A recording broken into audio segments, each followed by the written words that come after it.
Arte y Cultura, les saluda Karina Galvez. Hoy vamos a estar conversando con el cónsul general de Perú en Guayaquil, el ministro Hugo Pereira, sobre las bellezas de Perú. Pero antes de eso, les vamos a pasar un video que nos muestra efectivamente lo bello que es este país, Perú.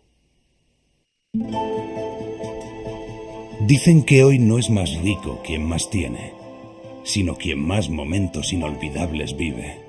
Momentos que solo pueden ser vividos en un país. Perú. Un país bendecido con la riqueza más valiosa de todas. Una que se mide en índices de armonía con la naturaleza. Riqueza que se consigue al saborear una comida que también alimenta el alma. O cuando el sol se oculta en el horizonte, pero continúa brillando en tu corazón. Hoy Perú quiere invitarte a vivir la verdadera riqueza, esa que se guarda en el interior. Bienvenidos a Perú, el país más rico del mundo. Qué lindo. Hugo Pereira, muchísimas gracias por estar acá con nosotros en Mesa de Análisis, Arte y Cultura. En realidad, un honor tenerte acá. A ti las gracias, Karina, por esta generosa invitación. Y hago extensivo también mi agradecimiento al canal de televisión de la Universidad Católica, ¿no? De aquí en Guayaquil. Una universidad católica que no es muy desconocida para ti, porque incluso tienes me parece que es un doctorado, pero en la Universidad Católica en otro lado. Cuéntanos. Sí, mi formación como historiador es en la Universidad Católica de Lima, Ajá. Pontificia Universidad Católica del Perú. Y el doctorado en Ciencias Sociales, con mención en Historia, lo hice en la Universidad Nacional Mayor de San Marcos. Interesantísimo. Que están curiosamente situadas muy cerca en Lima, ¿no? Pero además de eso soy licenciado en Relaciones Internacionales por la Academia Diplomática, porque soy mi profesión diplomático, ¿no? Diplomático de carrera. No, sí, es que obviamente tenemos que abrir la puerta para que ojalá nos vengas a conversar sobre otros temas también, porque les cuento que Hugo Pereira también en el 2004 recibió la Orden al Mérito por servicios distinguidos con el grado de comendador, y aparte de eso estuviste viviendo en alguna parte en España, trabajando justamente en el archivo de India. Antes de ser diplomático viví en Sevilla 2 años e investigué en el archivo de India de Sevilla, ¿no? Que es una experiencia estupenda para un historiador, ¿no? Y después, ya estando en Lima, entré a la Academia Diplomática, ¿no? Combino esas dos actividades, la diplomacia, en este caso aplicado al tema consular en Guayaquil, y la historia como profesor de historia en Lima y como escritor, ¿no? Ese es, digamos, un poco mi actividad normal, ¿no? Paralela. Qué maravilla. Entonces, normalmente y paralelamente, justamente nos puedes contar de estos índices de armonía que tiene Perú, en el sentido de que todo se lleva bien con todo, la gastronomía, la cultura, la historia.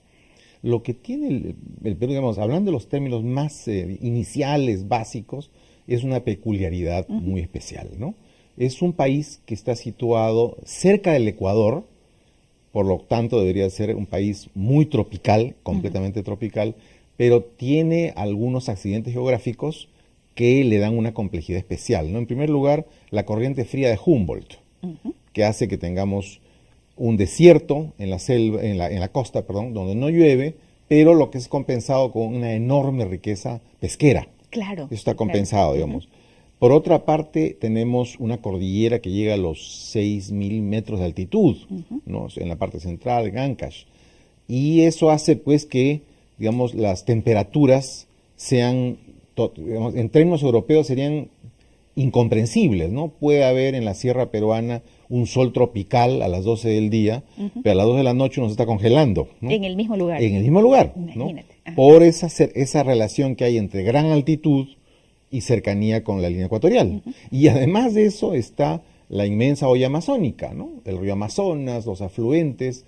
O sea, eso todo hace que el Perú tenga una peculiaridad especial, ¿no? En general es un país minero, es un país pesquero, es un país que tiene esas grandes ventajas, pero también tiene el reto de integrar completamente al país, justamente por esa diversidad ecológica, esos accidentes geográficos. El gran reto en el Perú ha sido siempre integrar al país, claro, lo cual se ha avanzado mucho, porque ¿no? una vez que cambias de clima y cambias de comida, también cambia el grupo étnico. También. Entonces, obviamente, tienes tal vez ciertos grupos que se sienten separados, pero al mismo tiempo son parte de.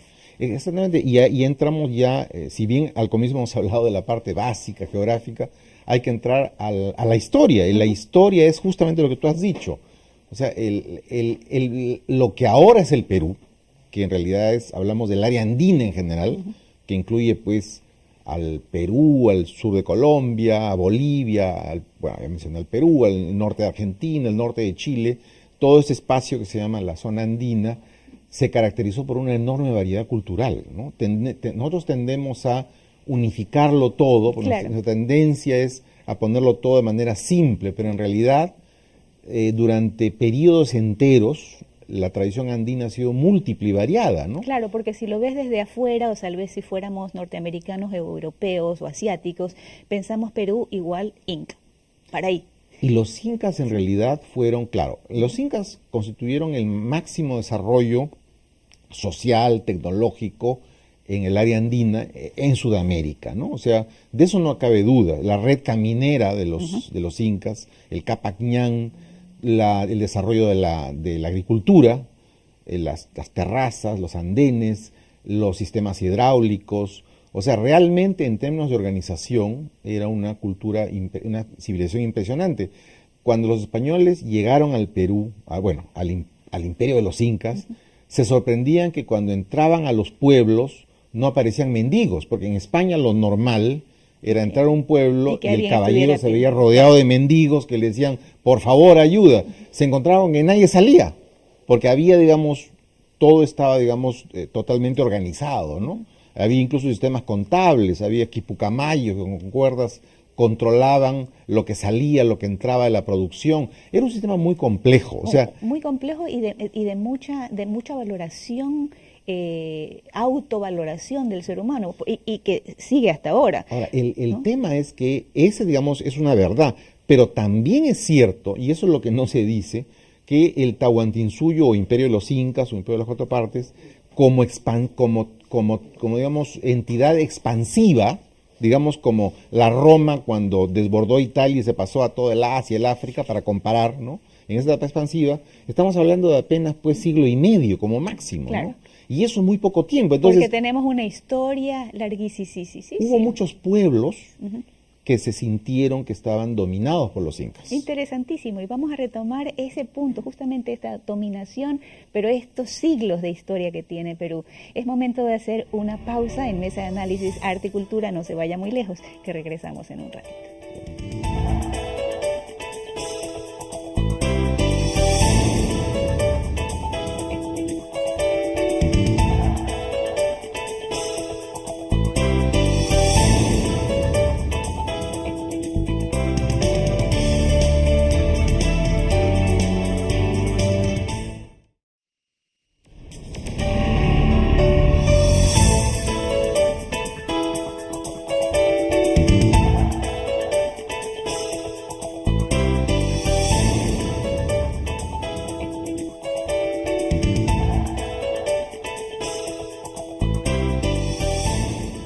Estamos de regreso en Mesa de Análisis Arte y Cultura conversando con Hugo Pereira, él es cónsul de Perú en Guayaquil. Hugo, estábamos hablando justamente de esta variedad de Sí. grupos étnicos, muy por allá, digamos, mucho más que solamente el título de Inca, que en realidad... Ese es un tema que se está destacando mucho ahora, porque efectivamente con la grandeza que tuvieron los incas, que nadie niega, ¿no? Es un símbolo del Perú. La sociedad andina prehispánica fue más que los incas, ¿no? Antes de los incas y durante los incas, ¿no? O sea, hubo una gran riqueza de idiomas, sistemas productivos, lo que son tradiciones políticas. Y claro, los incas, como fueron los romanos de esa época, tendieron a decir somos los principales, pero hubo otros pueblos, ¿no? Entonces, lo que ocurrió, digamos, pensando en este abanico de pueblos, con la llegada de los españoles, es que se encontraron pues dos grandezas en realidad, ¿no? Se encontró la grandeza de este mundo andino, este mundo andino tan bien organizado, tan poblado, había como 10 millones de personas, ¿no? Imagínate. En esa época una cantidad enorme. Ya. Este mundo, digamos, tan rico, tan original, primero chocó y después se integró con Europa a través de España. pero no era cualquier cosa, era España en ese momento era la gran potencia mundial. Claro. O sea, era como son los Estados Unidos hoy día, ¿no? Entonces, de alguna manera podemos decir que es el choque de dos grandezas, ¿no? Por supuesto. La máxima del mundo, la fuerza dominadora del mundo, la fuerza, digamos, más, la hegemonía española, con esta increíble tradición andina. Entonces, producto de esa fusión es justamente lo que es el Perú, lo que es la cultura peruana, ¿no? Y eso te iba a decir, en el momento en que tienes tantos grupos tan importantes en sí, cada uno con su cultura, cada uno con sus tradiciones, cada uno seguramente con su propia lengua o Así es, dialecto, exactamente. entonces tienes como resultado una variedad casi que ilimitada. De combinaciones culturales, ¿no? Exacto. En un caso puede ser el mestizaje. El Señor de los Milagros, por ejemplo, la imagen de los Milagros es una imagen mestiza. Ahí se combinan los elementos africanos, españoles e indios. El dios Pachacamac de los temblores está ahí, ¿no? Esta pintura fue hecha por un esclavo negro y el Cristo es español, pero es un producto mestizo, lo mismo la marinera. Pero en otros casos hay una superposición, ¿no? Dijiste la marinera. La marinera es estamos hablando del baile. el baile Ajá. nacional peruano, Ya. ¿no? El baile nacional peruano, que se llamó en un comienzo la zamacueca, ahora se llamó la marinera en homenaje a Miguel Grau, un héroe peruano del siglo XIX. Este es un típico caso también de mestizaje, pero decía, también hay casos en los cuales la apariencia es lo español, pero la realidad es lo andino. Hay una procesión en el Cusco que se llama el Coyurriti, que aparentemente es la procesión de un Cristo, de una cruz, a un cerro, pero en la realidad lo que se está celebrando es el cerro, que es el Apu. O sea, los cerros eran dioses tutelares, ¿no? Y todavía hoy se hacen estas ceremonias en el cerro, ¿no? Entonces, también tenemos otros casos, ¿no? El caso de la disyunción, que le llama Erwin Panofsky, de estructuras españolas que son reinterpretadas, ¿no? El español trae su cajita de santo y termina convertida en un retablo muy colorido, con mucho mayor contenido, o por lo menos diferente de ese inicial español que solamente mostraba el santo, ¿no? Claro. O sea, son los pueblos andinos. Y de ahí también. y de ahí salpicado, pues dependiendo de cada área y de cada área, región. por supuesto. Los tratadores ayacuchanos, por ejemplo, tienen una impronta muy fuerte de los grupos étnicos originales de la época, ¿no? Entonces, estoy simplificando mucho, Por supuesto. pero lo que quiero decir es que esta enorme variedad también se refleja en la comida. La comida también es el producto. En la comida peruana está la papa andina, está la cebolla que comía Platón y Aristóteles, está pues el queso tan típico de los pueblos europeos.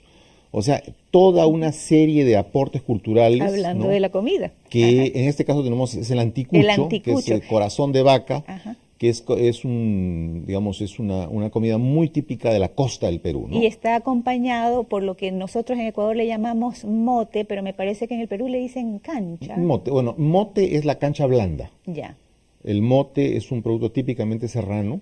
En la costa se come más la cancha dura. Cuando dices cancha, te refieres al maíz blanco. El maíz blanco, exactamente. Ya. Y el mote es el maíz blanco, pero blando. Ya. Es más de origen serrano, ¿no? Ya. Ahora, hay una salsita que la muestran ahí, pero me hace acordar de las papas a la huancaína. Las papas a la huancaína. ¿Qué es huancaína? Bueno, la papa a la huancaína es una de las entradas típicas de la comida peruana, ¿no? Y es un plato eminentemente mestizo, porque papa es andino, pero en la papa a la huancaína hay queso, por ejemplo, ¿no? Hay otros componentes, también ponen cebolla, en fin. Es una combinación de elementos españoles e indios. Yo estoy seguro que Atahualpa no comió nunca papa a la huancaína, no podía comerla, ¿no? Es un producto del virreinato. En realidad, el virreinato, con todas las luces y sombras que tuvo, fue la época en la cual se gestó esta tradición múltiple cultural, no solamente del Perú, sino otros países de América Latina, ¿no? Y esa tradición se proyectó hacia la República, ¿no? Y es interesante, por ejemplo, cómo de un sabor que tú dices, bueno, la comida peruana es rica, Perú ha hecho toda una estructura económica, industrial y turística, no solamente por la captación de turistas a que prueben la comida peruana, sino por incluso la exportación de chefs Sí, o sí. la apertura de universidades en donde pueden de cualquier país del mundo, igual que irse, por ejemplo, al Cordon Bleu en Francia, pueden ir a Perú a Sí, sí, sí. aprender comida peruana. Totalmente Y si cierto. lo vemos desde el punto de vista económico, es un ingreso muy grande Sobre eso para hay el muchísimo país. que hablar, pero quería concentrarme brevemente en los productos peruanos. El Perú, por ejemplo, tiene papa amarilla.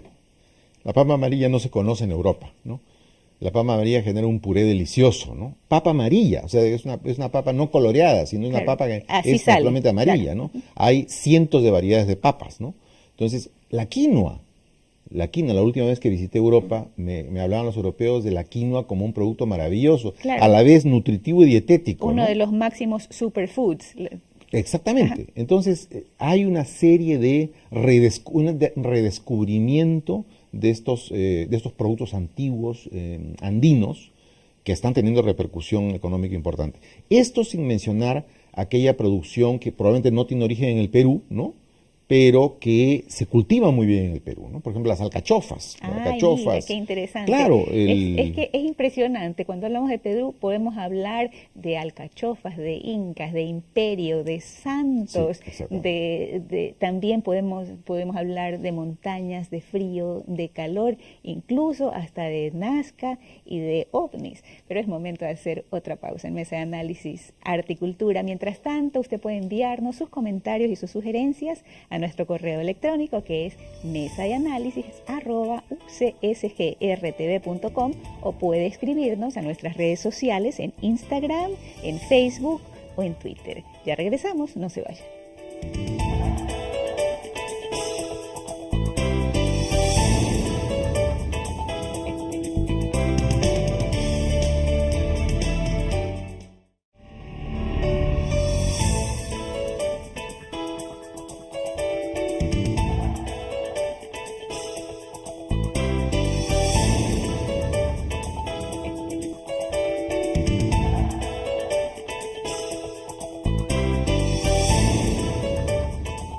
Estamos de regreso en Mesa de Análisis Arte y Cultura, hoy conversando con Hugo Pereira, él es el cónsul de Perú en Guayaquil. Hugo, esta ya es nuestra última Sí. parte, que parece mentira cómo se nos va el tiempo tan rápido conversando, pero mencionabas todas las implicaciones que esta pluriculturalidad tiene para la economía peruana también. Bueno, hablando ya del Perú de hoy, teniendo las bases del Perú más o menos claras, bueno, hemos hablado de eso, la idea es ahora pues la ubicación en el mundo, ¿no? Y en ese sentido, la economía peruana en los últimos 25 años ha dado un salto gigantesco. No solamente en cuanto a la integración de los vínculos, a la consolidación de vínculos multilaterales, pienso por ejemplo en la incorporación a APEC el 98 o en la Alianza del Pacífico, ¿no? Que es tan dinámica, ¿no? Que une a México, Colombia, el Perú y Chile, países con políticas económicas aperturistas, afines, sino también el salto en la sociedad peruana. La sociedad peruana es una sociedad donde cada vez se implanta más la economía de mercado, cada vez hay más empresarios, está creciendo una clase media muy interesante. Estamos un poco en la línea de la modernidad con distribución de la riqueza, ¿no? O sea, en un capitalismo popular, por así decirlo, y que en el Perú ha tenido resultados muy, muy importantes. Obviamente ha habido también baches, sobre todo en el lado político, pero subsanables, totalmente subsanables. Lo que hay que resaltar es la línea del crecimiento económico. La línea de los últimos 6 años o 7 años es del 5% de crecimiento, que en el mundo es, digamos, muy considerable. Todavía el Perú tiene como exportaciones principales las llamadas exportaciones tradicionales, que son básicamente minerales como el cobre, la plata, el plomo, el oro, el zinc, ¿no? El cobre, pero está cada vez más desarrollando sus exportaciones no tradicionales, sobre todo las vinculadas a la agroindustria, ¿no? y a las confecciones, ¿no? En el caso de Ecuador, por ejemplo, Ecuador es un mercado muy importante para el Perú en las confecciones peruanas, ¿no? Claro. En general, el área andina es muy importante, Y ¿no? también a nivel turístico, me parece que Ecuador y Chile son los máximos visitantes Sí, sí, sí. latinoamericanos que tiene Perú. La frontera de Tacna y Arica entre Chile y el Perú es cruzada por millones de personas cada año, ¿no? Y lo mismo, y hay un movimiento también muy importante en el norte, la playa de Máncora, por ejemplo, está llena de hermanos ecuatorianos que vienen a pasar vacaciones en el Perú, y obviamente es un movimiento que debe continuar. El turismo es la industria sin chimeneas, ¿no? Claro. Autosostenible y digamos, solamente genera beneficios, ¿no? Y además, no solo eso, sino mutuo conocimiento, que es muy importante, ¿no? Por supuesto. Hugo, yo sé que hay mucho, mucho, mucho que visitar en Perú, pero si tuvieras que dar una lista rapidita de, a ver, señor cónsul, díganos, ¿qué ciudades debería yo visitar?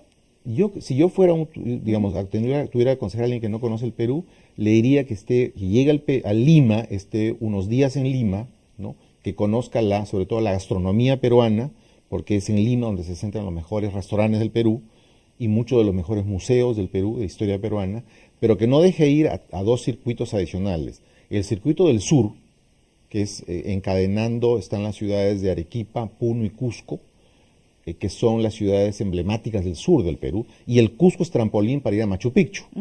Hay un tren que conecta la ciudad del Cusco con Machu Picchu. Eso sería, digamos, para el sur.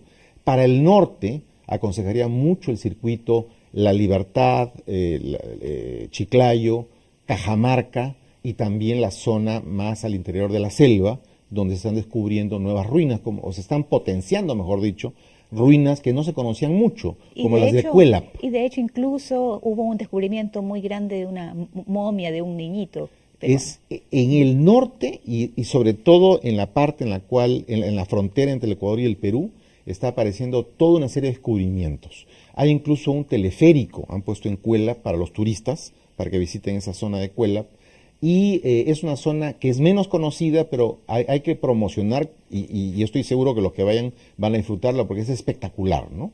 Es también una zona de bosques, una zona verde, una zona llena de arqueología, llena de vida, y digamos, es un circuito que debería visitarse junto con el tradicional del sur que mencionaba. Interesantísimo, y el poder visitar eso también te da la apertura a otras industrias como por ejemplo la cinematografía. Sí, la cinematografía en el Perú ahora está en un boom. O sea, hay un productor peruano, director Carlos Alcántara, por ejemplo, y hace producciones que la ven pues 800,000 personas, ¿no? Ani Alba Helfer acaba de hacer una película que también ha tenido, digamos, un auditorio de ese tamaño, ¿no? Juan Carlos Oganes en la producción de películas históricas. O sea, hay no solamente un desarrollo tecnológico y artístico interesante, sino también un público, probablemente esa clase media a la cual me referí yo, que está alimentando esa demanda por cine peruano, ¿no? Es una tendencia muy interesante que habla de los profundos cambios del Perú, ¿no? También quiero mencionar, ya sé que es tema que todavía no ha terminado, el buen perfil que tiene el fútbol peruano, ¿no? Es otro tema. Claramente su nivel técnico ha mejorado muchísimo y es motivo de orgullo para los peruanos, ¿no? En general, como que las cosas están ensamblando bien, sobre todo en el lado social y económico. Interesantísimo. Y mencionaste los hermanos chilenos, los hermanos ecuatorianos, y es que si nos vamos un poquito de generaciones más atrás, todos salimos más Por o menos de la supuesto, misma olla. de la misma matriz. Y de hecho hay unos apellidos muy emblemáticos peruanos que son también apellidos Claro, por muy supuesto. emblemáticos en Ecuador. Tenemos que aprender a vernos como espacios no diferenciados, sino complementarios. O sea, la actual política exterior del Perú claramente tiene esa imagen, ¿no? Una frontera es un espacio de contactos, de comercio, de mutuo conocimiento, de turismo, no como era antes, un espacio de separación. Entonces, ese enfoque claramente está siendo promovido, en este caso a nivel del Estado, y especialmente en términos de la Cancillería del Perú, donde yo provengo, ¿no? El espacio de integración. Vehículo muy importante de estos espacios de integración son las reuniones, los gabinetes binacionales, que tenemos ahora con Ecuador, tenemos con Bolivia, con Colombia y recientemente con Chile. E incluso regatas internacionales como la que estuvimos También, participando en exactamente, junio de los veleros. del 2018, Por las supuesto. Velas Latinoamérica Exactamente, 2018, que tuvo justamente la inclusión de Perú y de Ecuador. Hugo, muchísimas gracias por estar aquí. Parece mentira que el tiempo se nos fue tan A ti rápido, las gracias, Karina, pero por la oportunidad. siempre las cámaras están abiertas para recibirte y que nos cuentes y que nos enseñes sobre Pues, historia, sobre cultura. te agradezco mucho. Muchísimas gracias a ustedes también que comparten un poquito de sus vidas con nosotros aquí desde sus casas o desde sus trabajos. Por mi parte, nos encontramos en una próxima emisión de su programa Mesa de Análisis Arte y Cultura. Soy Karina Galvez y este es el canal de la Universidad Católica de Santiago de Guayaquil. Hasta pronto.